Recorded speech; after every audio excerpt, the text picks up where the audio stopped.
Il a été offert par un couple de Saint-Amé dans les Vosges et il a fait le trajet jusqu'à Nancy pour arriver ce matin sur la place Stanislas. Le sapin de Noël, non pardonnez-moi, chez nous on l'appelle le sapin de Saint-Nicolas, est désormais prêt à être décoré pour trôner durant ces fêtes de fin d'année. Histoire d'une arrivée racontée par Vincent Le Goff et Stéphane Matuchet. Une arrivée tout en douceur. Convoi exceptionnel pour le sapin aujourd'hui. Le vénérable cinquantenaire offert par une Vosgienne. À l'initiative, les élus du Grand Nancy qui ne cachent pas leur fierté. Le sapin place Stanislas, ce n'est pas rien. C'est le moment de magie annuel, juste après le jardin éphémère qui vient de tirer sa révérence. C'est le début. L'arrivée du sapin, ça marque le début des fêtes de fin d'année. En tout cas, la mise en ambiance de la ville.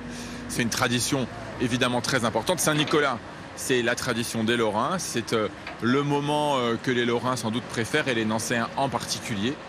Sur le coup, une dizaine de personnels qui s'activent et ça prend du temps pour le dresser. Là, on a la grue de 90 tonnes qui est accrochée avec les chaînes en tête et la ville a accroché à l'intérieur du sapin. Et à cet endroit-là, le camion bras qui va accompagner le pied pour faire la bascule et le remettre debout. C'est pas une grosse logistique. Après, effectivement, il faut un peu de doigté pour faire ça correctement. 19 mètres de haut, lourd de 5 tonnes. Pour les Nancéens, c'est un régal pour les yeux à l'approche des fêtes. C'est magnifique, ça change. Avant-hier, on parlait du jardin éphémère. Aujourd'hui, on voit l'installation du sapin de Noël et je trouve ça magnifique. Chaque année, il est super bien choisi, il est grand, il représente bien le sapin de Noël type. Prochaine étape, installer les décorations. Pour le public, il faudra patienter. Les illuminations seront lancées le 18 novembre prochain.